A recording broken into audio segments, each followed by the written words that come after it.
ცხადია, ამ შემთხვევაშიც ეს ხა ჩვენთვის არ იყო მოულოდნელობა, რაც საჯარო რეესტრმა დაგვიფიქსირა ჩვენ რომ რაღაც ხარვეზია და 10 დღიანი ვადა მოგცა ამ ხარვეზის შესასწორებლად, ჩვენ ველოდებოდით ამ სცენარს, მეტიც ჩვენ იმ სცენარისთვისაც მზად ვართ თუ ხელისუფლება საბოლოო ჯამში საერთოდ ხელს აიღებს ამ ქვეყნის კანონმდებლობაზე და კონსტიტუციაზე და ღიად განაცხადებს.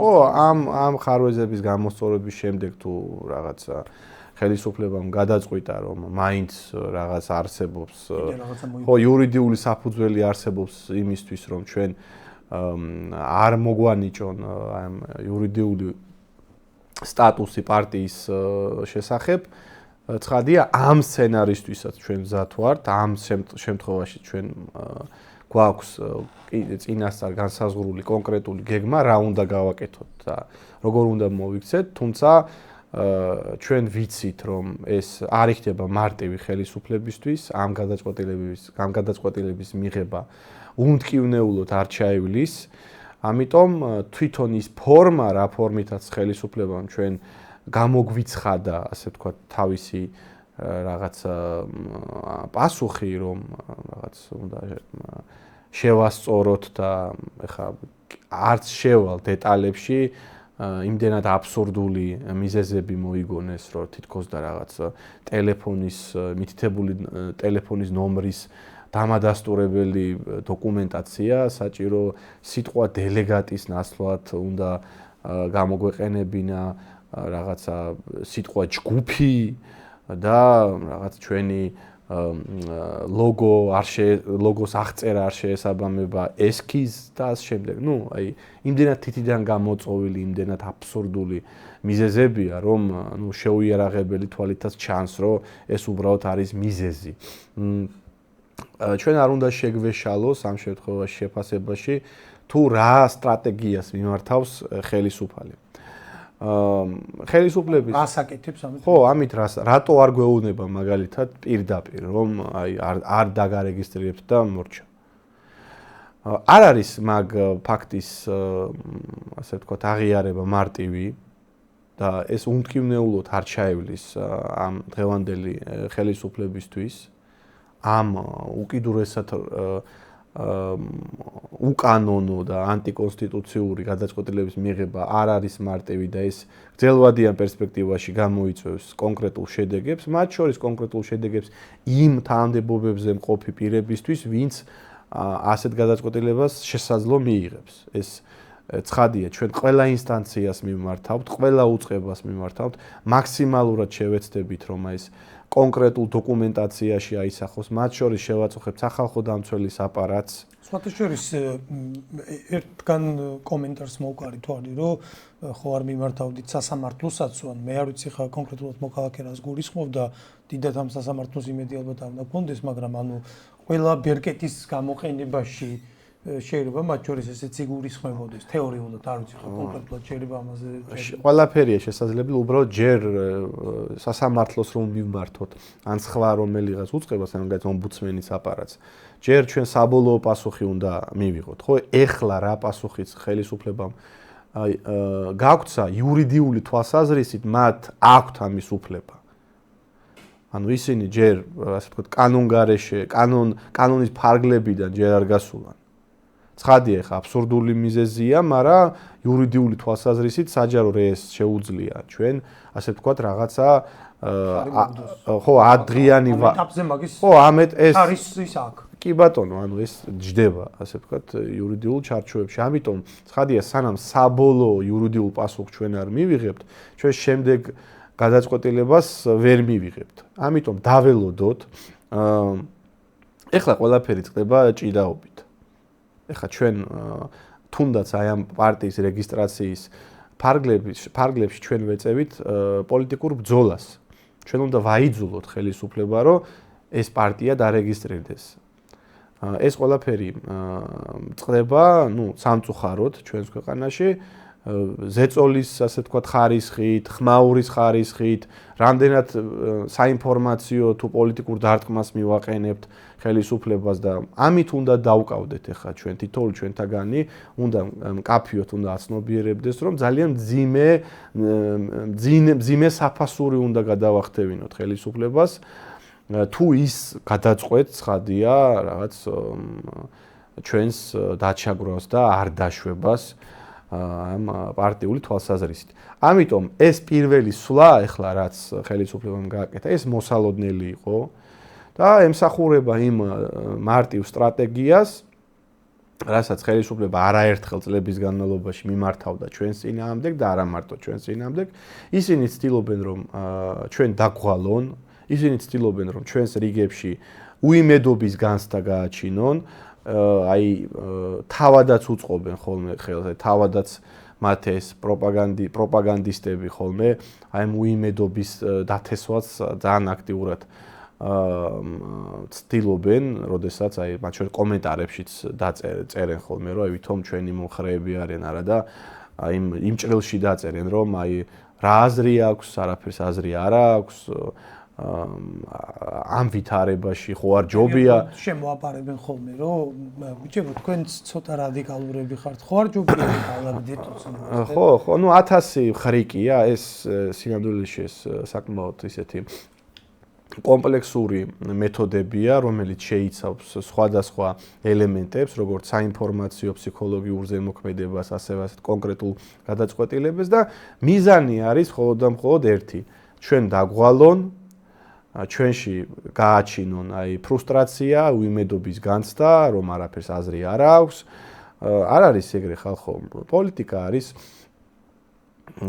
ხშირ შემთხვევაში ბრძოლა, ხშირ შემთხვევაში ჭიდაობა და ყოველთვის პოლიტიკური გადაწყვეტილების მიღება ხდება პოლიტიკური თუ საინფორმაციო ზეწოლის შედეგად. არ უნდა ამ დღევანდელ სახელისუფლებო რეჟიმს სუბთა წარსულის მქონე უხერხული მათთვის არაკომფორტული პოლიტიკური ოპოზიციის ხილვა, იმიტომ რომ ჩვენ უხერხული მოწინააღმდეგე ვართ მათთვის. რა უნდა დაგვაბრალონ ახლა ჩვენ აი რაში უნდა დაგვსდონ ბრალი, არაფერი ამ ქვეყნისთვის ცუდი არ გაგვიკეთებია, კარგის მეტი არაფერი არ გაგვიკეთებია. არანაირი, ასე ვთქვათ, ჩვენ მაკომპრომეტირებელი წარსული ჩვენ არ გაგვაჩნია. არანაირ ბრალში არანაირ ბრალს ვერ გვიპოვიან, ხო? მაგალითად ნაციონალური მოძრაობისგან განსხვავებით. ამიტომ ცხადია ისინი ცდილობენ რომ აი პოლიტიკური ველის მონოპოლიზაცია მოახდინონ და დატოვონ ის ძალები, რომლებსაც არანაირი პოლიტიკური პერსპექტივა არ აქვთ. აი თუნდაც ახლა ჩვენ ვიცით რომ ნახევარი თვის წინ ამავე საჯარო რეესტრმა ჩვენ რო დაგვახარვეზა გიგა ბოკერიას პარტია დაარეგისტრირა. რომელმაც სხვათა შორის ანალოგიურად გადაწერა ქართული ოცნების წესდება.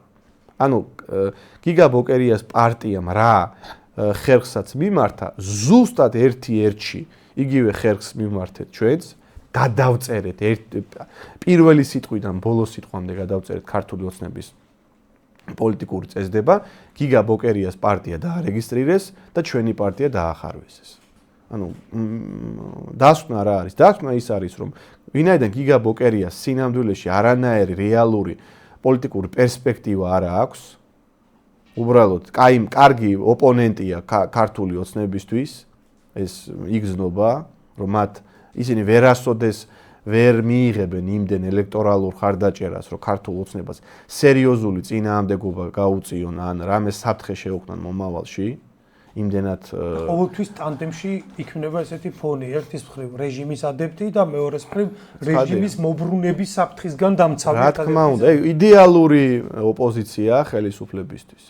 და ისინი ცდილობენ ამ ხელოვნური ოპოზიციის შექმნით, შეიძლება სულ არ მონაწილეობდეს ამ ასე ვთქვათ სპექტაკლში გიგა ბოკერია, მაგრამ თვითონ მისი აი პოლიტიკური პერსპექტივა კარნახობს ოცნებას, რომ მოდი ეს ძალა დავტოვოთ, ეს ძალა ჩვენ ვერ შეგვიქმნის სერიოზულ წინააღმდეგობას, მით უმეტეს იმ ვითარებაში, როდესაც სულ უფრო და უფრო აქტუალური ხდება კონსერვატიული იდეოლოგიური გამოღვიძება, როგორც საერთაშორისო მასშტაბით, ასევე ჩვენს ქვეყანაში გიგაბოკერია კონსერვატორი ვერ გახდება, ყოველთვის ლიბერალი იქნება.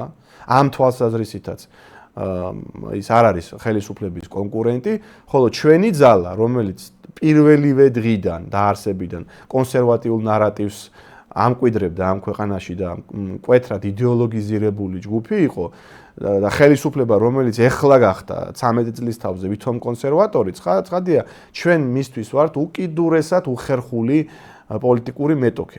ამიტომ ჩვენს გაგუდვას ცდილობს რომ მაქსიმალურად ხელი შეგვიშალოს, არ დაგვიშვას ლეგალურ პოლიტიკურ ასპარეზზე და ლეგალურში მე გულისხმობ პარტიულ საქმიანობას, არჩევნებში მონაწილეობის მიღებას, რომ ჩვენ არ გავძლიერდეთ ესე ჩვენი პოლიტიკური ძალა რო არ გახდეს ბევრად უფრო ასე ვთქვათ საინფორმაციო თვალსაზრისით, პოლიტიკური თვალსაზრისით უფრო გავრცელებული, უფრო ხმაურიანი და ამ შემდეგ. ამიტომ ეს მოსალოდნელი იყო და ისიც მოსალოდნელი იყო, რომ არ არის მათთვის მარტივად ასე ერთი ხელის მოსმით ჩვენი უარყოფა ეს გარკვეულ პოლიტიკურ საფასურს გულისხმობს და ეხლა ხდება აი ამ ფსიქოლოგიური ზემოქმედება ჩვენზე, ჩვენს მხარდამჭერებზე, ჩვენს თანამებრძოლებზე იმისთვის, რომ აი იმედგაცრუება გამოავლინონ ჩვენში, დაამკვიდრონ ეს განცდა და ამის საშუალება არ უნდა მივცეთ. ხოლოდ კიდევ უფრო გაათმაგებული ჟინით, გაათმაგებული პრინციპულობით, კიდევ უფრო უნდა გავბრაზდეთ და უნდა გვესმოდეს, რომ წინააღმდეგობას ყოველთვის მოაქვს აზრი. არავინ ჩვენ ასე გამზადებულს არაფერს არ მოგვანიჭებს, თუ კარს დაგვიხურავენ უკანონოდ, ფანჯრიდან უნდა შევიდეთ. და თუ ფანჯარასაც დახურავენ, კედელი უნდა შევანგრიოთ, ეგაა პოლიტიკა. და სტანდარტული პოლიტიკური ბრძოლა მიმდინარეობს და ცხადია ხა ეს რაზე მეტყველებს, იმაზე მეტყველებს, რომ ხელისუფლება უკვე იმ ფორმალურ ჩარჩოებსაც ცდება, აი რაც ვითომ რაღაც მას დემოკრატიის ფარგლებში ტოვებდა, უკვე ნელ-ნელა გადის ამ დემოკრატიული ჩარჩოებიდან, სულ უფრო და უფრო ავტორიტარული ხდება ამ ხელისუფლების მმართველობის ფორმა და ჩვენ ამის ნათელი მაგალითები ვართ, თუნდაც არჩევნებამდე რომ ორჯერ პარტია და გაგვიუქმეს კონსტიტუციის ყველა დებულების დარღვევით და სახალხო დამცველმაც კი საკუთარი ანგარიშით დაადასტურა, რომ ეს ეგრე იყო, რომ მართლაც კონსტიტუციის უხეში დარღვევით მოხდა ეს და საქართველოს ისტორიის განმავლობაში ეგეთი პრეცედენტი არ ყოფილა, სააკაშვილის რეჟიმის დროსაც კი ეგეთი პრეცედენტი არ ყოფილა, რომ პოლიტიკური პარტია გაუქმებულა და რომელიღაც პოლიტიკურ პარტიას არჩევნებში მონაწილეობის საშუალებას არ აძლევდა. ჩვენ დღეს აქ ვიხსენებდით გადაცემის დაწყებამდე, ვთქვათ, როგორი რეპრესიული პერიოდი გამოიარა ქართულმა ოცნებამ სანამ ის ხელისუფლებაში მოვიდო და სააკაშვილის ხელისუფლება მას უტარებდა რეპრესიებს. იქაც იყო, ვთქვათ, სატელიტური ანტენების ქონებების დაყადაღება, რაღაც თანხების ჩამორთმევა. ანუ ის, რასაც ნაციონალური მოძრაობა ოღონდ რა თქმა უნდა ბევრად უფრო მოკლე პერიოდში უკეთებდა ქართულ ოცნებას, შეიძლება ითქვას, რომ არანაკლებ ძიმე მეთოდებით ახლა იგივეს აკეთებს თვითონ ქართული ოცნება. ერთ-ერთში იმეორებს იგივე მეთოდებს. გავიხსენოთ ახლა ეს ბიძინა ივანიშვილი რომ მოდიოდა მის წინააღმდეგ რა მეთოდებს იყენებდა წინა ხელისუფლება, ხო? საქართველოს მოქალაქეობა რო ჩამოართვეს მერე ის თავისი ანგარიშები რო დაუყადაღეს, ინკასაციის მანქანა რო გაიტაცეს. ანუ სიამოვნებაში იგივეს აკეთებს ეს ხელისუფლება ჩვენს წინააღმდეგ. საბანკო ანგარიშებს გვიხურავენ, წამყვანი ბანკები არ გვემსახურებიან, ორჯერ დაგვიბლოკეს პარტია, გაგვიუქმეს. ეხლა პარტიის რეგისტრაციას გვიშლიან და დაახარვეს ეს, ანუ რით განსხვავდება? რით განსხვავდება ეს მეთოდები წინა რეჟიმის მეთოდებს? ერთადერთი გადარჩა ქუჩაში ჯერჯერობით არავის არ ხრეტენ და ციხეებში არ აუპატიურებენ, მაგრამ მე მგონი ცოტა გააკლია უკვე ამ ხელისუფლებას, მანამდეც მივა. ცოტა დარჩა უკვე, რომ 100%-იანი ის იდენტობა რომ გამოავლინოს იმას წინა ხელისუფლებასთან მიმართებაში. და აქ გამოსავალი არის მხოლოდ ბრძოლა. როგორც წინა რეჟიმის წინააღმდეგ ვიბრძოდით, იგივე არის გასაკეთებელი. ხელისუფლების გზავნილი, რასაც ვისმენთ ახლაც და სხვათა შორის მე წინა საარჩევნო პერიოდშიც იმეორებდნენ ამას ქართული ოცნების სპიკერები, არის ის, რომ ქვეყანაში არ არსებობს ჯანსაღი ოპოზიცია, სხვათა შორის ერთ-ერთ გამოსვლაში ბიძინა ივანიშვილმაც გაუსვა ხაზი, რომ მისი ამოცანა, რაც დღემდე ჯერჯერობით არ არის შესრულებული, არის რომ უნდა მოხდეს ქვეყანაში ჯანსაღი ოპოზიციის ფორმირება. ამას ხელისუფლება ამბობს იმ პერიოდში, როცა ის კონსერვატულ, ასე ვთქვათ, იმიჯს ირგებს, ან კონსერვატორია ხელისუფლება. ეს არის მისი, ასე ვთქვათ, ბოლო, ასე ვთქვათ, გზავნილები და ამბობს, რომ ჯანსაღი ოპოზიცია. მოდით შევეცადოთ გავიაზროთ, რომ როგორი შეიძლება იყოს ქართული ოცნების გადმოსახედიდან ჯანსაღი კონსერვატული ოპოზიცია და რის გამო, რა არის მიზეზი, რის გამოც ისინი თვლიან, რომ კონსერვატიული მოძრაობა არ არის ჯანსაღი ოპოზიცია, ჯანსაღი კონსერვატული ძალა. ხო, ჯანსაღი ძალებისთვის შეწყობა მათთვის დამღუპველია და ეგ არ არის მათი მიზანი. წინააღმდეგ შემთხვევაში ჩვენ არ შეგვიშლიედნენ ხელს. ეხლა ისინი შვენივრად გრძნობენ კონკურენციას, შვენივრად იციან, რომ ჩვენ კონკურენტული ძალა ვართ და გრძელვადიან პერსპექტივაში საკმაოდ დიდ ხარდაჭერას დავაგროვებთ საზოგადოებაში.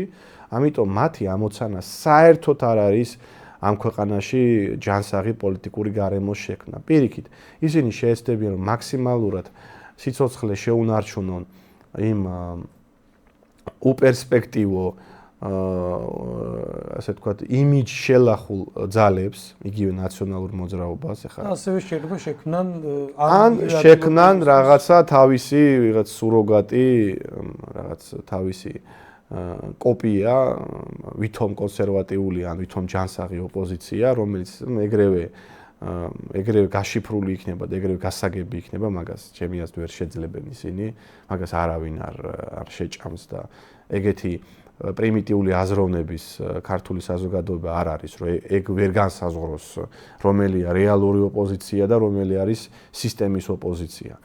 ძალიან გაუჭირდება ამ შემთხვევაში ქართულ ოცნებას და ეს რაღაც საუბარი, მათ შორის ეს რაღაც რიტორიკა, რომ ჩვენ პირიქით გვინდა რაღაც ჯანსაღი ოპოზიცია გაჩნდეს, ეს არის იმდენად იაფასიანი პროპაგანდა, რომ არც შეფასებაც არ ღირს.